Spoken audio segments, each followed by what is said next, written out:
하나님께서 기뻐하시는 신앙은 연합의 영성인 것입니다. 하나님께서 참으로 연합을 기뻐하셔서 화목하고 하나 되어졌을 때 우리 주님께서 그것을 가장 아름답게 보시는 것입니다. 오늘 이 본문 말씀은 야곱의 일생에 있어서 가장 감격적인, 감동적인 그런 한 장면을 소개하고 있습니다. 야곱의 인생은 파란만장했습니다. 그의 인생 가운데 많은 여러 가지 사건들이 있었지만은 이 형 에서와 함께 서로 화해하는 이 장면은 가장 아름답고 감동적인 그런 장면인 것입니다. 사실 이 야곱은 형 에서와 한 집에 살 수 없는 그런 처지에 놓이게 되었죠. 야곱이 형을 속이고 장자권을 얻게 됐을 때 이 에서의 마음에 분이 생겼습니다. 도무지 이 야곱을 용서할 수 없는 그런 이 분노가 표출될 때 그의 어머니 리브가는 빨리 이 야곱을 집을 떠나서 삼촌 라반의 집으로 보낸 거죠. 그래서 사실 이 야곱은 20년이나 그 긴 시간을 참 죽을 고생하면서 삼촌 집안에서 지냈습니다. 그러나 하나님이 은혜를 주셔서 20년이 지난 후에 보니까 자식도 많아지고 종들도 많아지고 재산도 많이 늘게 되었습니다. 이제 고향 땅으로 금이 환양을 할 수 있는 그런 기회가 왔지만은 그에게는 여전히 어려운 문제가 있었습니다. 그것은 형 에서와의 문제입니다. 형 에서가 400명 군사를 데리고 자기를 잡으러 오는 이 소식은 그에게 있어서는 절망적인 소식이었습니다. 저절로 그는 철야 기도를 할 만큼 너무 힘든 그런 시간들을 보내야 됐습니다. 그런데 너무나 놀라운 사실은 이 에서의 마음이 눈 녹듯이 녹아졌고 그리고 감동적인 이 화해가 이루어진 것을 오늘 이 본문은 우리에게 잘 보여주고 있습니다. 여러분, 어떻게 이러한 화해가 이루어질 수 있었을까? 이것은 정말 기적적인 사건이었습니다. 그렇게 이를 갈면서 이 동생을 복수하고자 하는 그 에서의 마음이 눈 녹듯이 녹아지고 그리고 형과 정말 이렇게 연합되어지는 이러한 일이 일어난 것은 우리에게 굉장히 중요한 교훈을 주고 있습니다. 우리 사랑하는 성도 여러분, 정말 금년 한 해 내 인생에 살아가면서 걸려있는 그런 사람들이 있다면은 이렇게 에서와 야곱이 화해했던 것처럼 모든 것을 다 풀고 화해가 되어질 수 있는 은혜가 있기를 바랍니다. 이것이 얼마나 중요한지 모릅니다. 우리 인생에 정말 걸려있는 사람들이 있고 그 풀지 못하는 그런 묶여있는 그런 인간관계가 있을 때 행복할 수가 없어요. 정말 힘든 겁니다. 이것을 풀지 않으면 안 되는 겁니다. 저는 오늘 이 말씀을 통해서 이 원수되었던 두 사람, 이 불편했던 관계가 이렇게 화목해 되어진 이 사건을 통해서 만일 여러분 생에 이런 어려운 문제가 있다면 오늘 이 말씀이 여러분에게 해답이 되어지고 응답이 되어지고 그리고 묶인 것들이 풀어질 수 있는 은혜가 있기를 간절히 축원합니다. 어떻게 야곱과 에서가 이렇게 화해가 되었느냐? 첫째는 이 화해 시작은 야곱이 순종하여 형에게 나아갈 때 이루어졌습니다. 사실 하나님이 야곱에게 자, 이제 이 고향 땅으로 돌아가라 이렇게 명령하시지 않았다면은 어쩌면은 야곱은 그냥 평생 라반은 삼촌 라반의 집 그 땅에서 그냥 살았을 거예요. 거기서 살다가 그냥 죽었을지도 몰라요. 근데 하나님께서 떠나가라고 명령을 하셨습니다. 창세기 31장 3절에 보면 여호와께서 야곱에게 이르시되 네 조상의 땅 네 족속에게로 돌아가라, 내가 너와 함께 있으리라, 이렇게 말씀하셨습니다. 참 이 명령에, 이 말씀에 순종한다는 것은 사실 어려웠어요. 왜냐하면 이 외삼촌 라반은 욕심이 많은 사람입니다. 절대로 이 야곱이 가지고 있는 이 재산과 이 모든 것을 가지고 그냥 가도록 허락할 사람이 아니에요. 그걸 너무 잘 알고 있는 거예요. 무엇으로 알 수 있냐면은 야반도주 하듯이 이 야곱이 도망가듯이 갔거든요. 그러니까 그만큼 이 외삼촌은 너무 욕심이 많은 사람이었습니다. 그 허락을 안 할 것이며, 또 한 가지 문제는 지금 고향 땅에 형 에서가 살고 있어요. 이 형 에서가 정말 그 마음에 불편한 마음을 아직도 가지고 있단 말이에요. 그러니까 이게 참 쉽지 않은 일이었습니다. 그런데 하나님께서 야, 이제 고향 땅으로 가라, 이 말씀에 야곱이 순종을 한 겁니다.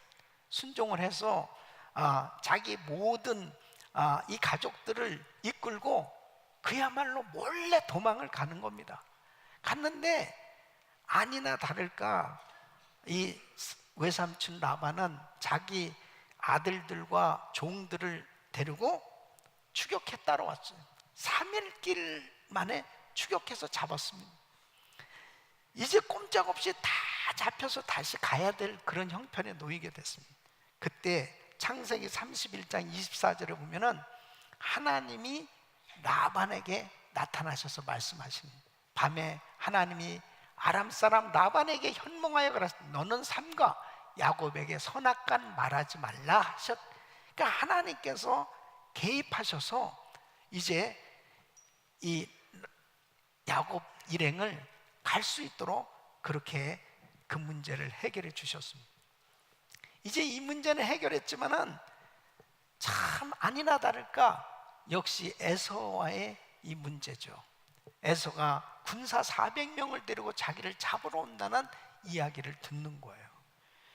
기가 막히죠. 이 가운데 저절로 기도가 되기 시작합니다. 그래서 창세기 32장 9절로 11절 보면은 야곱이 또 가로되 나의 조부 아브라함의 하나님, 나의 아버지 이삭의 하나님 여호와여, 주께서 전에 내게 명하시기를 네 고향 내 족속에게로 돌아가라, 내가 내게 은혜를 베풀리라 하셨나이다. 나는 주께서 주의 종에게 베푸신 모든 은총과 모든 진리를 조금이라도 감당할 수 없사오나 내가 내 지팡이만 가지고 이 요단을 건넜더니 지금은 두 때나 이루었나이다. 내가 주께 간구하오니 내 형의 손에서 에서의 손에서 나를 건져내시옵소서. 내가 그를 두려워하면 그가 와서 나와 내 처자들을 칠까 겁냅니다. 그러면서 하나님 앞에 두려워서 기도를 하는 겁니다. 여러분, 사실 이 화해의 첫걸음은 정말 어려운 일이죠. 여기서 두려움이 있는 겁니다. 어떤 두려움이에요? 혹시 이렇게 손을 내밀다가 보복을 당하는 거 아닌가? 또 화를 내면 어떡할까? 또 거절하면 어떡할까? 그리고 이 화해가 실패하면 어떻게 될까? 더 큰 낭패와 수치를 당하지 않을까? 이런 두려움이 있는 겁니다. 그래서 먼저 발을 내딛기보다는 자꾸 상대가 먼저 나에게 화해의 손을 내밀기를 은근히 바라는 그런 경우가 많이 있는 거죠. 그런데 사실 이 화해하라, 이제 그렇게 손을 내밀라라 하는 것은 하나님의 명령이에요. 그래서 마태복음 5장 23절 24절에 보면 제단에 예물을 드리다가도 원망 들을 만한 일이 있는 줄 생각나거든 예물을 제단 앞에 두고 먼저 가서 형제와 화목하고 그 후에 와서 예물을 드리라. 이것은 명령입니다. 로마서 12장 18절 말씀 보면 할 수 있거든 너희로서는 모든 사람으로 더불어 평화하라. 히브리서 12장 14절에 모든 사람으로 더불어 화평함과 거룩함을 쫓으라. 이것이 없이는 아무도 주를 보지 못하리라 했습니다. 그러니까 화해를 위해서 형제에게 나가는 것은 하나님의 뜻이에요. 그렇기 때문에 피해서는 안 되는 것입니다. 여러분, 우리 가족 가운데 또 직장에서나 교회에서나 참 이 불편한 관계가 있으면은 참 사람들을 대하는 것이 참 힘들죠. 예, 불편해요. 여러분, 화해의 첫걸음은 이것을 내디딜 때 힘들지만은 하나님은 피하지 말고 화해하라고 말씀하십니다. 화해해야 열려지는 줄로 믿습니다. 여러분, 주의 말씀을 깨달은 사람이 먼저 손을 내밀는 거예요. 시편 133편 1절로 3절 우리 같이 읽습니다. 시작. 형제가 연합하여 동거함이 어찌 그리 선하고 아름다운고, 머리에 있는 보배로운 기름이 수염 곧 아론의 수염에 흘러서 그 옷깃까지 내림 같고, 헐몬에 있으리 시온의 산들에 내림 같도다. 거기서 여호와께서 복을 명하셨나니 곧 영생이로다. 아멘. 형제가 연합하여 동거하는 곳에 성령의 기름 부으심이 풍성하게 임하는 줄로 믿습니다. 생명의 원천이 되는 하늘에 있을 이 하늘의 은혜가 임한다는 거예요. 그래서 형제와 화해할 때 성령의 기름 부으심, 바로 생명력이 넘치는 이런 은혜의 문이 확 열려지는 것입니다. 여러분, 막혀 있으면 안 돼요. 이 땅에서 매이면 하늘에서 매이고, 이 땅에서 풀면 하늘에서 풀리는 겁니다. 여러분, 그냥 내가 어떤 한 사람과의 불편한 관계가 결국 아무것도 아닌 게 아닙니다. 그 일로 인해서 나는 계속 영적으로 막히게 돼 있어요. 금년이 아니죠. 오늘 다 푸시기를 예수 이름으로 축원합니다. 풀어야 돼. 자, 두 번째는 이 화해 진실성을 보여주기 위해서 야곱은 형을 향한 진실과 겸손의 자세로 나갔습니다. 그 첫째가 뭐냐면, 형을 보는 순간에 7번이나 3절에 보면은 그렇습니다. 자기는 그들 앞에 나가되 몸을 7번 땅에 굽히며 그 형 에서에게 가까이 가니. 여러분, 뭐 형한테 7번씩이나 절을 합니까? 그런데 이것은 이 신하가 군주 왕에게 나갈 때 7번 절하는 그런 예의거든요.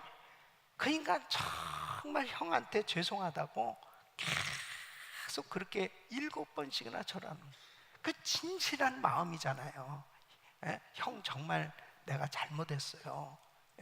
그것을 그대로 자기의 진실한 마음을 보여준 겁니다.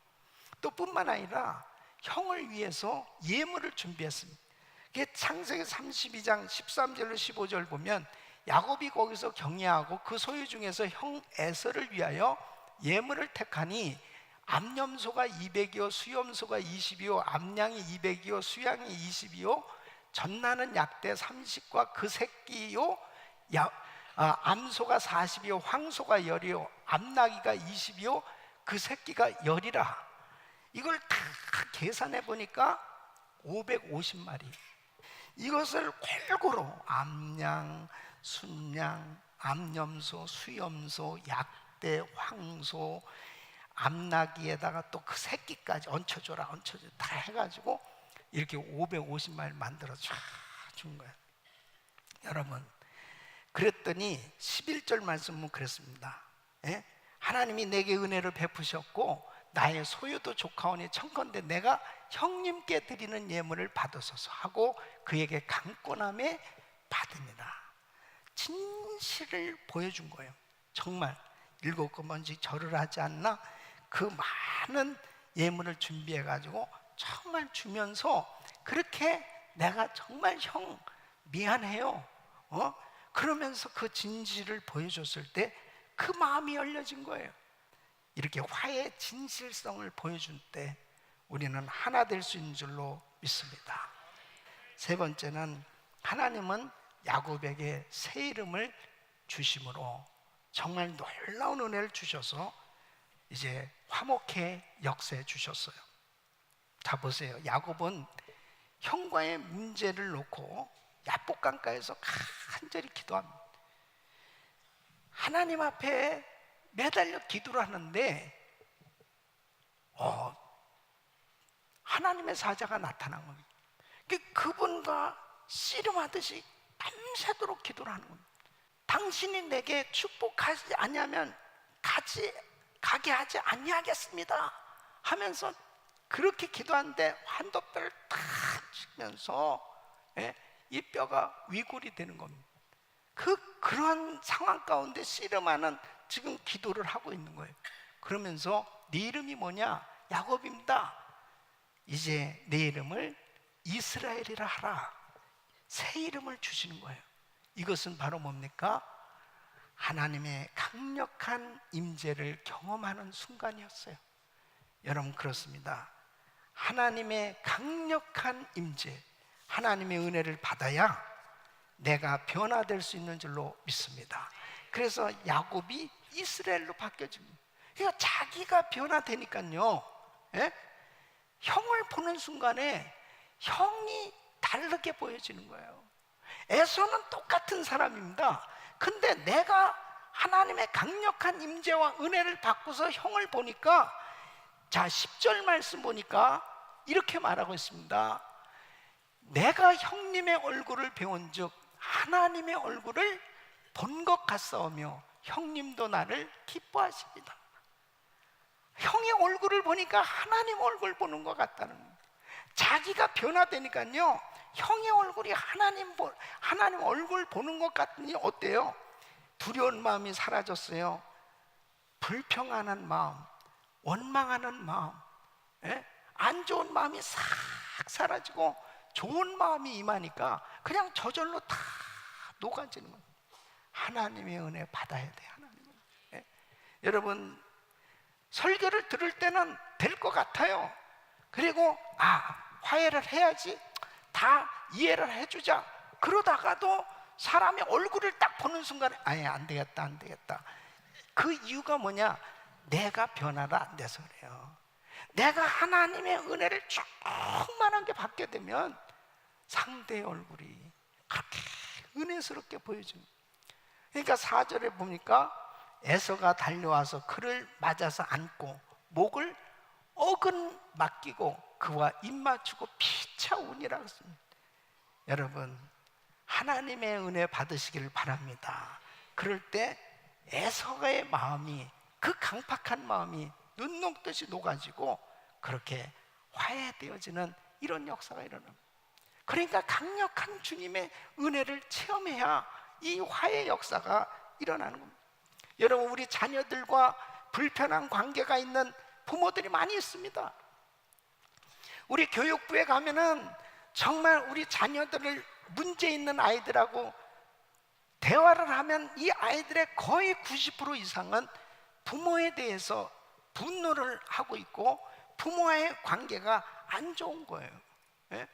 근데 부모야 뭘 잘못한 게 있겠습니까? 그러나 아이가 어쨌든 간에 부모의 관계가 안 좋으니까 아이들이 부모를 미워하는 거예요. 그러니까 부모의 말을 안 들으니까 엉뚱한 길로 탈선을 하는 거죠.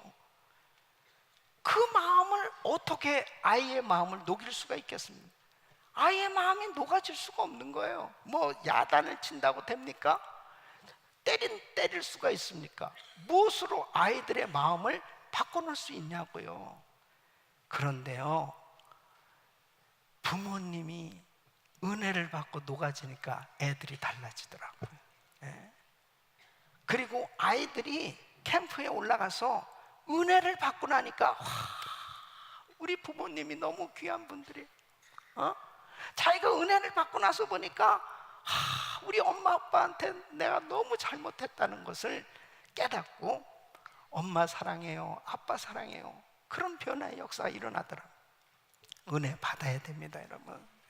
부모도 은혜를 받아야 되고 자녀들도 은혜를 받아야 돼요. 이렇게 야곱이 은혜를 받으니까, 이스라엘로 바뀌어지니까 하나님의 임재를 경험하고 나니까 에서는 그대로 400명 데리고 왔어요. 그대로. 400명 데려오다가 멈춘 게 아니에요. 그대로 군사 400명 데리고 왔는데 야곱이 바뀌어지니까 에서의 마음이 눈 녹듯이 녹아지고, 그리고 여러분 어떻게 되는지 알아요? 12절 말씀 보면 에서가 이렇게 말합니다. 우리가 떠나가자. 내가 너의 앞잡이가 되리라. 가는 길에 내가 너의 경호원이 돼줄게. 야, 내가 너를 지켜줄게. 이렇게 원수가 떴던 형이 동역자가 되고 나를 후원해주는 후원자가 되고 나와 함께하는 그런 동행자가 돼주겠다고 이렇게 이야기하지 않습니까?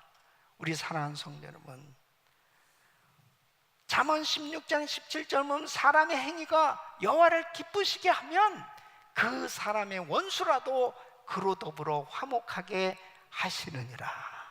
하나님이 화목하게 해주셔야 되더라고. 하나님 앞에 은혜 받으시기를 예수 이름으로 축원합니다. 여러분, 넬슨 만델라가 남아프리카 공화국의 대통령, 이분이 27년간 억울한 옥살이를 했잖아요. 그러면 이 27년간 억울하게 옥살이를 했다가 대통령이 됐으니 이제 흑인 대통령이 처음으로 나온 거예요. 그러니까 그냥 이 백인들에게 그 당했던 그 억울함, 이걸 그냥 아주 복수를 철저히 하고자 하는 이런 마음을 가질 수도 있지 않겠어요? 그러니까 벌써 이제 사회가 어떻게 된, 적폐청산이 일어나는 이런 순간이었습니다. 근데요, 넬슨 만델라가 진실과 화해 위원회를 설치합니다. 그리고 이런 복수의 악순환을 끊고자, 얼마나 흑인들은 분노하겠습니까? 이제 흑인 중에 대통령이 나왔으니 이제 그냥 이 백인들 아주 복수를 해야 되겠다, 이런 그동안에 불이익을 당했던 것에 대한 이 억울함, 이런 것들이 있지 않았겠어요? 근데 이렇게 선포합니다. 그동안에 백인 경찰이나 군인들에게 정말 어려움을 당했던 모든 다 고소를 하게 하는데, 이제 스스로 이런 범행에 대해서 자기의 잘못을 인정하고 다 털어놓는 사람들에게는 이유 여하를 막론하고 재판에 회부하지도 않고 처벌도 하지 않겠다고 그럽니다. 근데 그 중에 이 백인 경찰관이었던 이 반드 블랙이라는 사람이 있어요. 이 반드 블랙이라는 사람은 자신의 동료들과 함께 18세의 흑인 이 소년을 총으로 쏘아서 죽이고, 그리고 그것을 증거인멸하기 위해서 불로 태워 죽였습니다. 자기가 이제 증언을 하는 거예요. 그리고 8년 후에는 그 집으로 가서 그 아버지를 체포해서 그 아내가 보는 앞에서 이제 그 나무 장작더미 위에다가 묶어놓고 불로 태워 죽였습니다. 지금 그 아내가 지금 여기 증인대로 서 있는 거예요. 근데 이렇게 법정에서 이야기합니다. 자, 반드 블랙에게 무엇을 원합니까, 부인? 그랬어요. 그랬더니 이렇게 이야기합니다. 제 가족을 저 반드 블랙이 다 데려갔습니다. 근데 저에게는 아직도 저 반드 블랙에 줄 수 있는 사랑이 있습니다. 한 달에 2번씩 우리 집에 와서 제가 엄마 노릇을 할 수 있게 해주세요. 그리고 우리 남편 장례식 잘 제대로 한번 치를 수 있게 해주면 좋겠습니다. 그러면서 이렇게 말합니다. 나는 반드 블랙 씨가 하나님께 용서를 받았다는 것과 나도 그를 용서한다는 사실을 모두가 알기를 원합니다. 나는 내가 정말 용서했다는 것을 저 반드 블랙스를 알 수 있도록, 그러면서 가서 그 사람을 안아줍니다. 마치 손양원 목사님이 자기 두 아들을 죽인 그 살인자를 양아들로 삼아준 것처럼 자기 아들과 자기 남편을 그렇게 무참하게 죽인 그 죄인을 용서해 준, 이것은요 하나님의 은혜가 임하지 않고서는 이렇게 할 수가 없는 거예요. 지금 대한민국은 적폐청산이라는 그러한 것으로 인해서 계속 소용돌이 속에 한쪽은 시원할지 모르면 또 한쪽은 막 또 억울한 사람들을 만드는, 그 다음 정권이면 또 한쪽은 시원할지 모르면 또 한쪽은 억울한 일들이 계속 일어나는, 여러분 이렇게 넬슨 만델라처럼 자기도 27년간 억울한 이 외딴선에서 옥살이를 하면서 가진 고통을 당하고 그 엄청나게 백인들에게 짓밟히고 그 많은 흑인들이 이렇게 무차별로 살해당하고 고통을 당했어도 더 이상 복수의 악순환은 계속 지속되는 한은 우리나라에 소망이 없다. 이제 끊어야 되겠다. 딱 끊어버렸을 때 그 나라가 화평하게 된 줄로 믿습니다.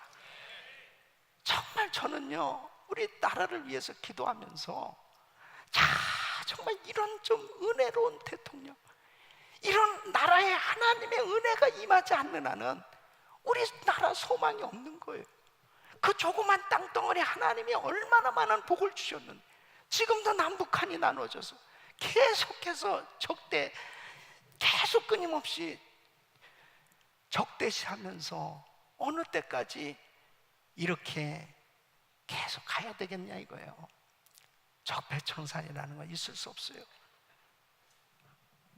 법에서 벗어난 것은 다 반드시 법의 심판을 받게 되겠지만 반드시 화합이 이루어져야 될 줄로 믿습니다.